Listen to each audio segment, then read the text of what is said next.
হাফেজে কোরআনদের মান ইজ্জতকে আল্লাহ পাক কতটুকু দিয়েছেন। মান ক্বারাআল কুরআনা ফাস্তাযহারাহু ফাআল্লা হালালাহু ওয়া হারামা হারামাহু।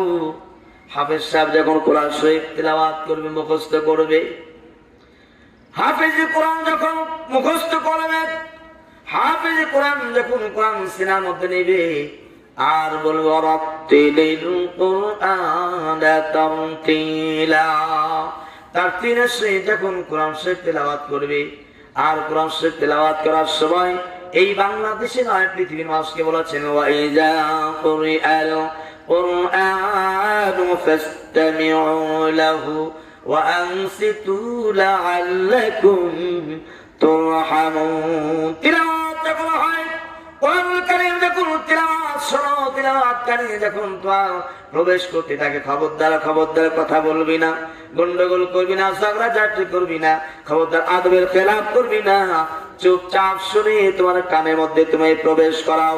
আর তুমি সব কানে তুমি শুনে শুনে ওই কোরআনুল কারীমের মধুর শ্রুতি মধুর কণ্ঠে কোরআন শরীফ তুমি তেলাওয়াত শোনো। হতে পারে এই তেলাওয়াত আল্লাহ পাক তোমার জন্য নাজাতের ওসিলা হয়ে যেতে পারে। এই কোরআনুল কারীমের তেলাওয়াত আমার আপনার জন্য নাজাতের ওসিলা হতে পারে কি পারে না?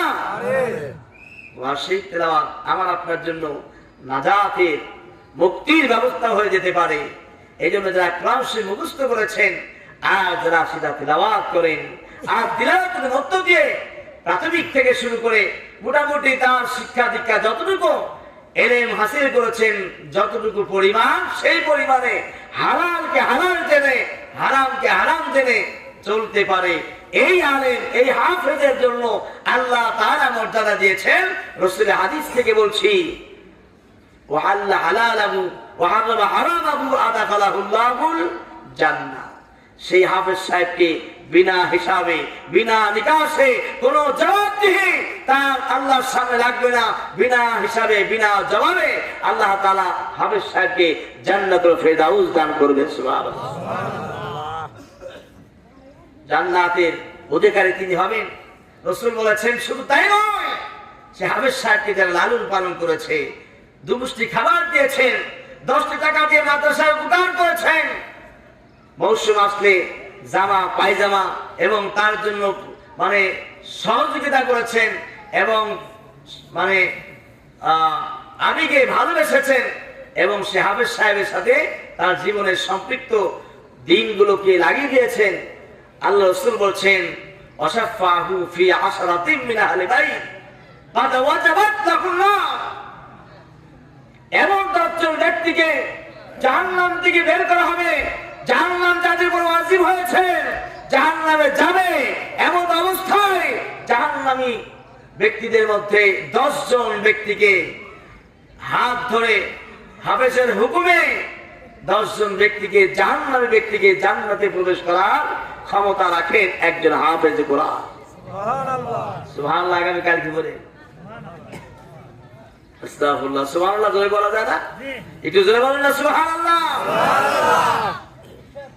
আমার ভাই, আমার বন্ধুগণ, ও মুমিন মুসলমান, আল্লাহ তাআলার গোলাম হাফেজ সাহেব তো কোরআন শরীফ তেলাওয়াত করলেন, হাফেজ সাহেব হালাল হারামকে বেঁচে থাকলেন, 10 জন জান্নাতি ব্যক্তিকে জাহান্নামে থেকে জান্নাতে নিলেন। আল্লাহ রাসূল বলেছেন ও দুনিয়ার মুসলমান, আল্লাহ রাব্বুল আলামিনের নবী বলেছেন আমা যান্নুকুম বিল্লাযী আমিলা বিহাযা, আমা যান্নুকুম বিল্লাযী আমিলা বিহাযা, আমা যান্নুকুম বিল্লাযী আমিলা বিহাযা।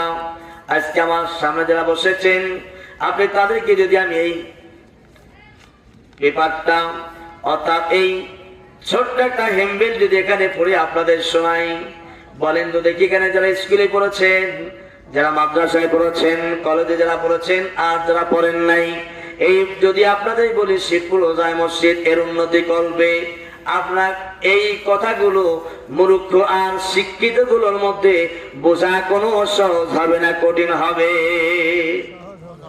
সহজ হবে না, সহজ হয়ে যাবে। এই কোরআন কারীম যারা মুখস্থ করলেন, যারা তিলাওয়াত করবেন, তেলাওয়াত করার পাশাপাশি যারা মুখস্থ করবেন, মুখস্থ করার পরে 2 নাম্বার হক, এটাকে ব্যাখ্যা সহকারে পড়বেন। আগে তেলাওয়াত করবেন, আগে বুঝবেন, আগে রিডিং করবেন, কোরআনুল কারীমকে তেলাওয়াত করবেন। আল্লাহ রাব্বুল আলামিন তার জন্য শান বরকত রয়েছেন। তারপরে কোরআন শরীফ যদি দেখে পড়তে পারলেন, তারপর দায়িত্ব চলে আসে, আমি সূরা ফাতিহা পড়ে আমি কোরআন শরীফ তেলাওয়াত করছি, ওয়াসজুদু ওয়াকতারিব, সিজদায় অবনত হয়ে যাচ্ছি, আল্লাহ পাকের কাছে সিজদায় অবনত হয়ে যাচ্ছি, আমি সূরা ফাতিহা পড়ছি। আসলে সূরা ফাতিহার অর্থটা কি? এই অর্থটা আমাদের সকলের জানা দরকার কি দরকার না? দরকার না? এই কোরআনুল কারীম যখন তেলাওয়াত করলেন, যে হাফেজ সাহেব কোরআনুল কারীম মুখস্থ করলেন, ওই হাফেজ সাহেব কোরআন মুখস্থ করার পর যখন এই কোরআন শরীফ ব্যাখ্যা শুরু করে দিলেন, আলিফ লাম মিম, এর তো কি অর্থ আছে? আয়াতে মুতাশাবিহা, আয়াতে হুকুমাত যেগুলো আছে এগুলার ব্যাখ্যা শুরু করে দিবে, লেখাপড়া করবে। আলহামদুলিল্লাহি রাব্বিল আলামিন, এটা তেলাওয়াত করলেন, পাশাপাশি অর্থ শিখবেন। অর্থ শিখে যখন কোরআনুল কারীমকে জানা হয়ে গেল, ওই হাফেজ সাহেব, ওই আলেম সাহেব বসে থাকতে পারবে না। দিনের দাওয়াত, দিনের মিশন নিয়ে এই সমাজে বাড়িতে বাড়িতে, মহল্লায় মহল্লায়, রাষ্ট্রে রাষ্ট্রে, জেলায় জেলায়, বিভিন্ন স্থানে দাওয়াতের কাজ মিশন শুরু করে দিবে। তাহলে স্তর হলো 3টা, আগে জানা, পরে ব্যাখ্যা করা, তারপরে এরপর আমল করার জন্য মানুষকে দাওয়াতের জন্য যখন এরকম দাওয়াতের মিশন চালু করে দিলেন, আল্লাহ রাসূল বললেন, ওয়া সাল্লাকুম লিল্লাযী আমিলা বিহাযা। এই কোরআনুল কারীম থেকে হাফেজ হওয়ার পরে যখন আলেম হয়ে গেল, আলেম হওয়ার পরে দিনের দাওয়াত দিলেন। আমি যেমন ওয়াজ মাহফিল করতেছি, আমি কোন একটা মায়ের সন্তান, কোন একটি বাপের সন্তান, আমাকে বাবা মা কষ্ট করে লেখাপড়া করাইলেন, উস্তাদুল মোহতারাম যারা আমাদেরকে লেখাপড়া করাইলেন, আজকে আমরা সেখানে লেখাপড়া করে ওয়াজ মাহফিল আপনাদের দিয়ে দিনের দিকে আমল করছি। এই আলেম ওলামাদেরকে আল্লাহ রাসূল বলেছেন, ওমা যান্নুকুম বিল্লাযী আমিলা বিহাযা, একজন আলেমের জন্য 10 জন থাকবে না, 100 জন থাকবে না, 1000 গুণ থাকবে না, 1 লক্ষ গুণ থাকবে না, একটা গ্রাম নয়, একটা ইউনিয়ন নয়, একটা থানা নয়, একটা জেলার মধ্যে যদি একজন হাক্কুল্লাহ আলেম, হাক্কানি আলেম হয়ে যায়, আর সে আলেম যদি দিনের বার্তাবাহক হিসাবে দাওয়াতের মিশন কাজ করে, যদি পৃথিবীর থেকে যদি আল্লাহ পাক তাকে নিয়ে যায়, আর কাল কিয়ামতের ময়দানে, বিভীষিকার ময়দানে অসংখ্য অসংখ্য মানুষকে সুপারিশ করে আল্লাহর জান্নাত থেকে জান্নাতের মধ্যে প্রবেশ করানোর ক্ষমতা ওই আলেমের থাকবে। চিৎকার করে বলুন সুবহানাল্লাহ। আলেমদের সম্মান ইজ্জত আল্লাহ দিয়েছেন কি দেন নাই? আরেকটু যখন দিয়েছেন কি দেন নাই? আজকে আলেম ওলামার সম্মান দিয়েছেন আল্লাহ, অথচ আলেম ওলামার সম্মানকে ছিনিয়ে নিয়েছে আমাদের এই তাগুত সরকার, তাগুত বাতিলের তারা। আলেমদেরকে পৃষ্ঠপোষক করে, আলেমদেরকে ওই আয়না ঘরে রেখে নির্যাতন করেছে, জেলের মধ্যে বাদ দিয়ে নির্যাতন করেছে। আল্লাহ সাইদি সহ অসংখ্য আলেমকে শহীদের কাফেলার থেকে চিরতরে বিদায় করে দিয়ে তারা নিশার পরে বেঁচেছিল। আল্লাহ তাদেরকে বাংলাদেশ থেকে অসহায়ভাবে আল্লাহ প্রায়শ্চিত্ত করে বিদায় করেছে। ঠিক কিনা বলে? আলেমদের বিরুদ্ধে চক্রান্ত করে আজ পর্যন্ত কেউ টিকে থাকতে পারে নাই। আজকে তোমরা কি মনে করেছিলা বেঁচে যাওয়া? ফেরাউন, তার তো শত্রু ছিল মুসা কালিমুল্লাহ। মুসা কালিমুল্লাহকে ইস্তেমরা চালিয়েছেন, শত নয় হাজার হাজার তারপর নির্যাতন করেছেন, আধ্যাত্মিক ভাবে নির্যাতন করেছেন, মানসিক ভাবে নির্যাতন করেছেন, জাগতিক এই সামাজিক ভাবে তাকে বয়কট করেছেন। নমরুদ ইব্রাহিম আলাইহিস সালামকে নির্যাতন করেছেন। যুগে যুগে আবু জেহেল, আবু লাহাব, অসংখ্য গোষ্ঠী এসেছেন। আল্লাহ আউলিয়া গাউস কুতুব উলামায়ে ওয়ারাসাতুল আম্বিয়াদেরকে নির্যাতন করেছেন। আর নির্যাতন করে কেউ টিকে থাকতে পারে নাই। আজ 17 বছর আলেমদেরকে নির্যাতন করে 45 মিনিট আগে তারা বেইজ্জত হয়ে, জিল্লত হয়ে দেশ ছেড়ে চলে যেতে হবে।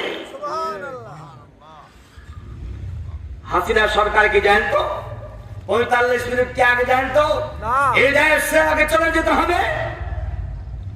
তিনি তো স্বপ্ন দেখেছিলেন 50 সাল, তিনি আগে দেখেছিলেন 21 সাল, তারপরে দেখলেন 41 সাল, তারপরে দেখলেন 50 সাল।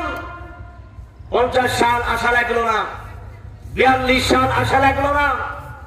5 আগস্টে ছোট্ট ছোট্ট মাসুম বাচ্চারা, তাদের মধ্যে আল্লাহ তাআলা কি কুওয়াতে ক্ষমতা দিল, একদম একদমই করে যতক্ষণ পর্যন্ত তাকে দেশান্তর না হয়েছে ততক্ষণ পর্যন্ত তারা ছেড়ে দেয় নাই। ঠিক কিনা বলে?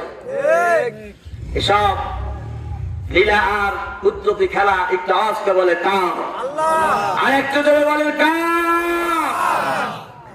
আলেমদের পক্ষে থাকবেন না আলেমদের বিপক্ষে থাকবেন? জোরে কথা বলতে হবে। আলেমদের পক্ষে না বিপক্ষে? আলেমদের বিপক্ষে থাকলে আমাদের কপালে ছাড়া লাগবে, আপনাদের গায়ে জুতা লাগবে, আপনাদের আগুন নষ্ট হয়ে যাবে, ইমান নষ্ট হয়ে যাবে।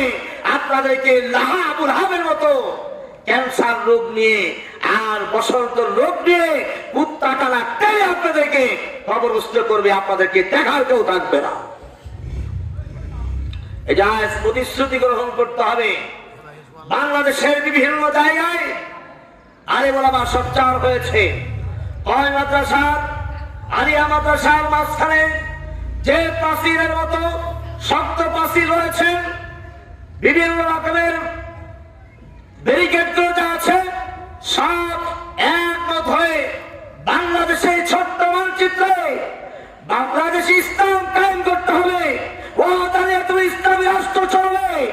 একমত ঐক্যবদ্ধ হয়েছে।